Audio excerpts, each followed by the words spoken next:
Depuis Charleroi, les amis, bienvenue pour cette Flèche Wallonne 2021 avec un beau duel qui s'annonce. Tout d'abord, je vais saluer mon ami Coric André à qui je dis bonjour Coric. Bonjour tout le monde. J'espère que ça va. Aujourd'hui, on se retrouve pour un grand duel, vraiment XXL, mais quand on dit vraiment XXL, c'est vraiment un duel de grands coureurs parce que on a réuni tout simplement les deux derniers vainqueurs de la Flèche Wallonne, donc 2018-2019, donc on a bien regardé, 2018-2019 et 2020, à savoir que Coric a pris Marc Hirschi. Voilà, qui est son coureur préféré en vrai. Voilà, je vais pas vous cacher, les amis, que c'est son coureur préféré en vrai. Et moi-même, j'ai pris donc du coup le champion du monde, Julien Alaphilippe, pour vraiment faire de bonnes petites choses sur cette course, hein, qui a souvent réussi à Julien Alaphilippe. C'est même la course qu'il a vraiment révélé au grand public parce qu'il avait fait deuxième en 2015 derrière Valverde. Clairement, et puis Marc Hirschi aussi qui s'est révélé aussi sur cette course, hein. C'est une des premières grandes courses qu'il a remportées dans sa carrière. Donc le ping est un peu mieux parce que pour vous dire, on a fait un test hier, ouais c'est ça, hier, ouais. Et ça avait complètement bugué, c'était vraiment ni fait ni à faire. Vous n'avez pas peur de le dire. Non, plus sérieusement, on est quand même plutôt pas mal. J'ai regardé quand même le top 3 par édition. Donc on avait Hirschi, Cosnefroy, Wood, donc l'année dernière. Ensuite on avait Alaphilippe, Fuglsang, Ulissi, Alaphilippe, Valverde, Van Ender. Donc voilà, 2018 et 2019 et 2020. Donc pour nos trois coureurs, hein, 2020 pour Hirschi, 2019, 2018 pour Alaphilippe. Et ensuite ça a été Valverde, Dani Moreno, Joaquim Rodriguez, Philippe Gilbert en 2011, Cadel Evans, David Erebelli, Kim Kirchen, encore Ebelin, Valverde déjà en 2006, et après on retrouve du Di Luca, du Mario Hart, du Rick Verbrugge et du Michele Bartoli, et même du Laurent Jalabert, hein, voilà, qui avait gagné la course en 1900, la dernière fois c'était en 1997. Donc ça annonce quand même des belles choses. Au niveau du parcours, et donc là on est sur le parcours 2021, je sais plus qui est le créateur. Je ne vais pas vous le cacher, les gars. J'ai pas retenu le nom du créateur. Et au niveau des starties, donc ma starties est composée de Alaphilippe, de Joseph Cerny, je sais plus s'il avait gagné l'étape autour du Pays Basque, de Venance, Evenpool, Knox, Vandenberg et Van Sevenant, on se souvient, qui était tombé dans la fougère l'année dernière après une échappée n'empêche magnifique. On a Wout van Aert, Primoz Roglic, Tom Dumoulin pour la Jumbo, Marc Hirschi, donc ton équipe avec Rui Costa, De La Cruz, Formolo, Pogacar et Ulissi, le troisième de 2019. Jakob Fuglsang qui est là, Mira Olkatowski, Pidcock, Daniel Felipe Martinez, on retrouve du Charman, Cosnefroy qui a fait 2 l'an passé. On retrouve aussi Champoussin, Paré Peintre, on a Tige Benoît chez DSM, Tim Wellens chez Lotto Soudal, Valverde bien sûr pour sa dernière Flèche Wallonne, Matej Moric, Michael Woods qui a fait 3 l'an dernier. Donc on a vraiment que des bons coureurs, hein. On a rien que sur les 3 derniers podiums, j'aurais juste vérifié si Dylan Tuns y est. Ouais, Dylan Tuns y est, on a les 4 derniers podiums.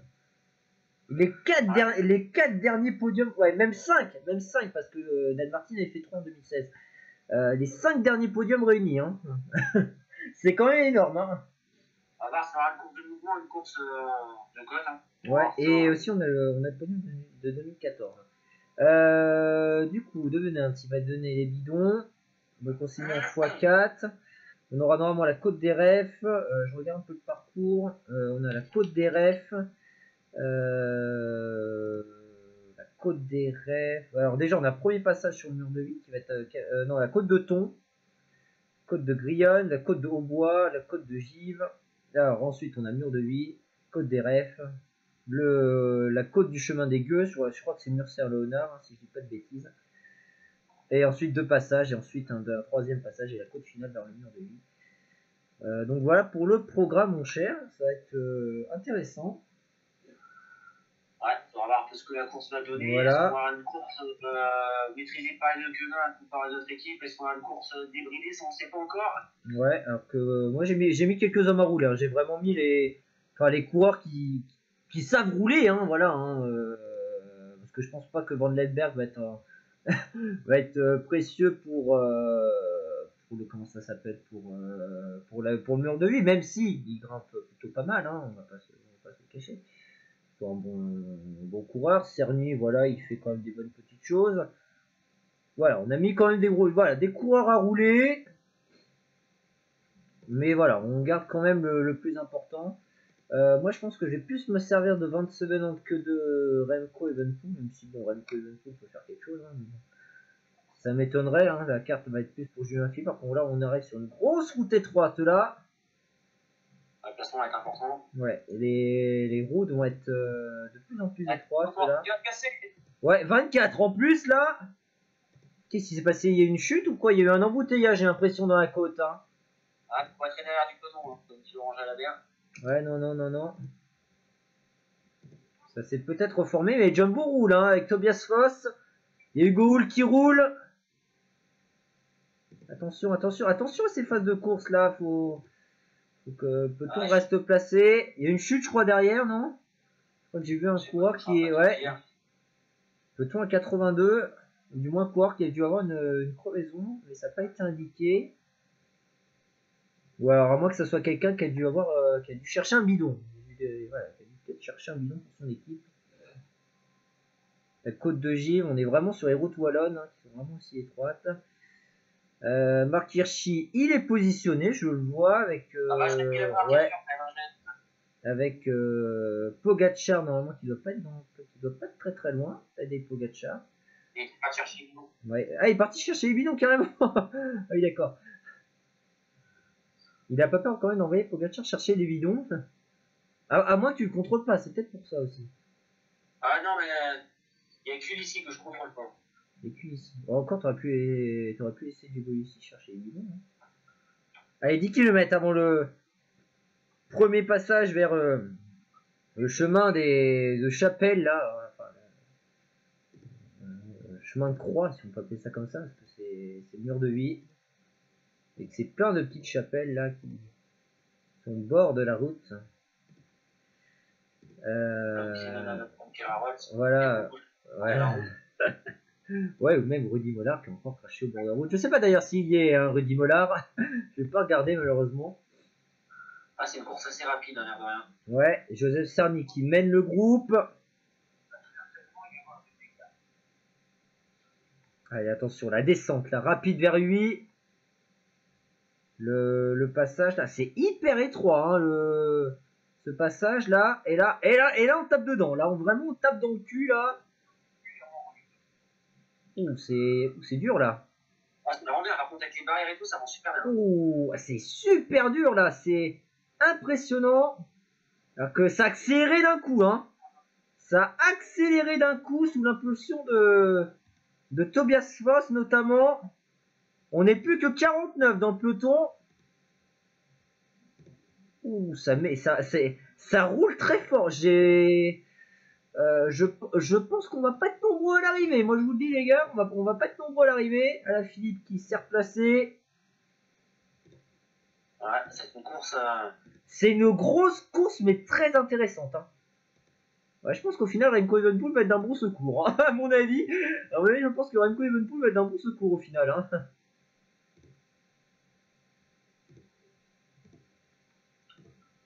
Peut-être remettre en x1, je sais pas. Ouais, on va se mettre en x2 pour le moment. Ouais, bah x1, on est à 45 km de l'arrivée, ça va vite hein, cette course. Je ne sais pas si... Il y en a plus beaucoup dans l'équipe là. Oh là là là là, là c'est le Dawa. Là c'est vraiment le Dawa. Le Dawa, l'état pur. Ouais, ça commence à faire le ménage. Ouais, ça fait le ménage. J'avais plus de 39 hein. On avait plus de 39 dans le peloton. Joseph Cerny qui allait chercher les bidons mais qui a du mal à remonter même s'il y a une descente là. Je pense que c'est James Knox qui va aller chercher les bidons limite pour l'équipe. On va attaquer la côte des chemins des Gueuses d'ailleurs. Hein. La côte des chemins des Gueuses.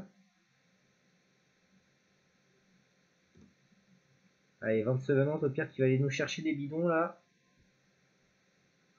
Ouais, c'est Lyon Calmejane qui accélère pour l'équipage G2R Citroën. Non mais il en peut plus, hein, il en peut plus. Goul qui accélère avec Tom Dumoulin, tiens.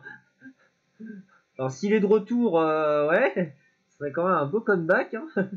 Je dis ça, je dis rien, mais ça serait, je pense, le plus beau comeback qu'on aurait eu. Dans la côte du chemin des Gueuses, qui est vraiment une partie en gros faux plat là. James Knox qui a vraiment du mal à donner les bidons. Et du coup, c'est Evenpool en personne qui va aller chercher les bidons pour Julien Alaphilippe. Ouais, 33 maintenant.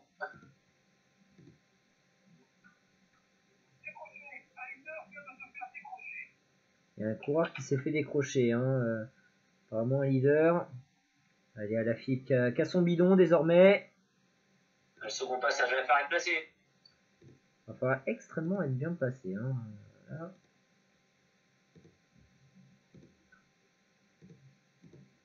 Je vais essayer de me mettre limite en effort curseur. Ouais, et là par contre, est-ce qu'il y aura un peu plus de place dans le mur de lui? Ouais, là il y a beaucoup plus de place. Hein. Il y a beaucoup plus de place, même si Tom Dumoulin c'est un peu gêné. Par contre, Remco Evenepoel qui est pas bien placé. Aïe aïe aïe, j'espère qu'on va pas perdre Remco. Bon, Ah, c'est très très dur ce passage. On a passé l'épingle. C'est quand même bien fait, hein. Pour une fois qu'on a l'épingle, pour une fois sur une course, hein, parce que d'habitude ça fait toujours un petit virage un peu bizarroïde. Et par contre, Van Sevenant est bien remonté, hein. Maury Van Sevenant qui est plutôt bien remonté. Il est dans la roue de Vincenzo Nibali. Ah, j'ai un peu de massif, j'étais légèrement gêné. Ah, j'ai vu que tu t'es fait gêner par Knox, il me semble, je crois que c'est quand même de Tom Dumoulin. Ouais, par Tom Dumoulin. J'ai vu Knox aussi, hein, qui s'était écarté devant toi. Allez, la côte des Refs, 7 km avant la côte des Refs. Maury Van Sevenant qui est toujours là. Il est toujours là, Maury Van Sevenant, hein. Impressionnant.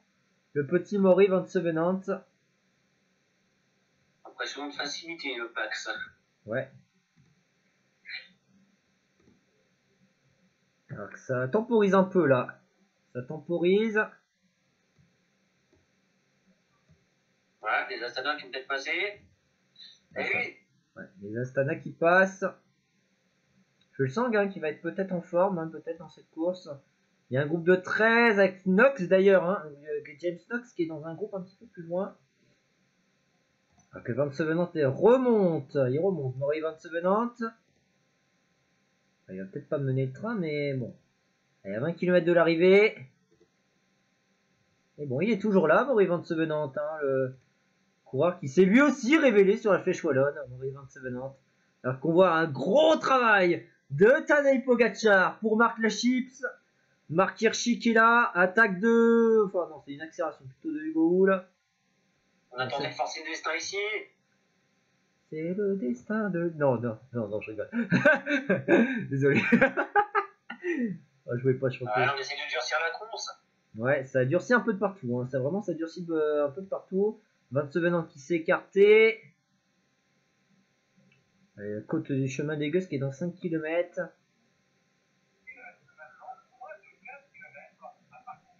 Je vois une attaque de Dan Martin à droite. Non, c'est Daryl Impey. Avec Alexandro De Marchi. Allez, Remco Evenepoel qui mène le train. Il mène le train. Le petit Merckx. Enfin, le petit Merckx, oui. Quelque sorte, le petit Merckx. Alors que Tadej Pogacar fait un gros travail. Au pied de la côte du chemin des Gueuses. Est-ce là que le destin va se faire?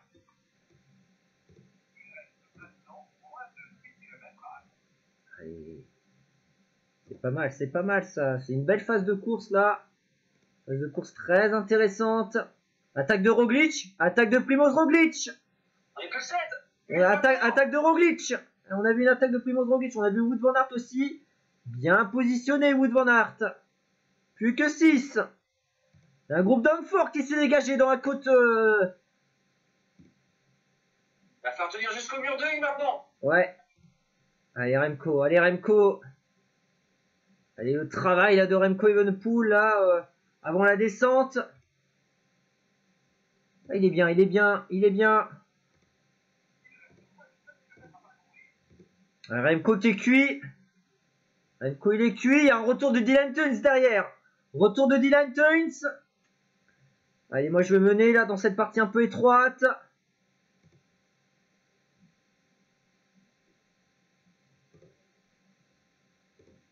Allez, le pied, Van Aert. Van Aert avec Julien Alaphilippe dans la roue. Allez. Oh là là, attention, là, ça va accélérer. Allez, Julien Alaphilippe qui porte son effort. Dans le plus fort de la pente du mur de vie, Julien Alaphilippe qui porte son effort. Hirschi qui remonte.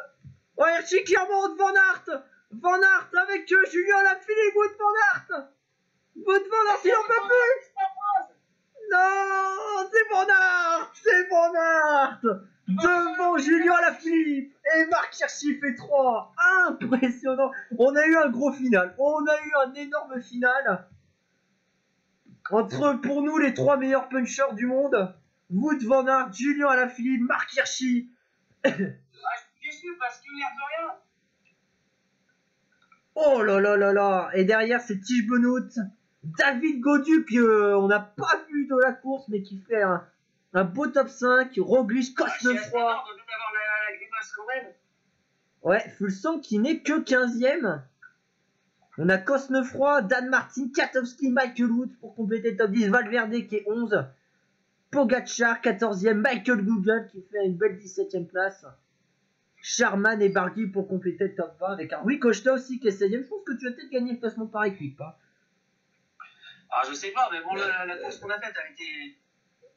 Impressionnant, impressionnant. Ah, j'ai peut-être lancé un peu tard, mais bon, après, fallait tenter. Oh, dans le plus fort des pourcentages, j'ai voulu en placer une, mais Van Aert, je pensais qu'il allait pas tenir, et au final, si. Mais en tout cas, incroyable course. J'ai essayé d'en remettre une sur la fin. Mais Je reviens de loin, mais je reviens, mais peut-être un peu trop tard. Un petit peu trop tard, peut-être, mais ouais. On a très bien géré cette course. Très belle victoire quand même de Wout Van Aert. Je sais pas d'ailleurs s'il a annoncé dans la startlist. Il me semble pas, mais peut-être. Parce que il me semble, ouais, il y a encore une place, peut-être. Non, peut-être pas. Hein. Je pense pas que Van Aert le fasse. Bah la Philippe Hirschi, c'est avec le beau duel à la suite. Et tu gagnes ta deuxième fois, tu gagnes quand même le classement par équipe. On fait 2 podiums. Tout à l'heure, on a fait une course test. T'as fait 2, j'ai fait 3. Là, cette fois, je fais 2, toi, tu fais 3. C'est quand même un partout, hein, un partout balle au centre. On va voir la revanche, je pense, sur Liège-Bastogne-Liège. On aura un très beau duel, hein, d'ailleurs, sur Liège-Bastogne-Liège. Hein. Ah oui, bah là, on l'aura, hein, ça c'est sûr. On aura un super beau duel. Donc, victoire de Wout Van Aert devant Alaphilippe Hirschi. Tige Benoît hein, pour la DSM.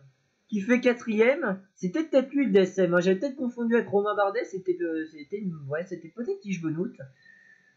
Roglic, Cosnefroy, Dan Martin, Katowski, Woods, Valverde, Wellens, Moritz 13ème, Pogacar, Fulsang, Rui Costa, Google qui est la 17ème, ça c'est une bonne note, Valgren, Sharman, Barguil, Evenepoel qui est 21ème, Daryl Impey, Patrick Conrad, Demarquis, Porte, Van Sevenant qui est 30ème, voilà, qui a quand même fait une belle course.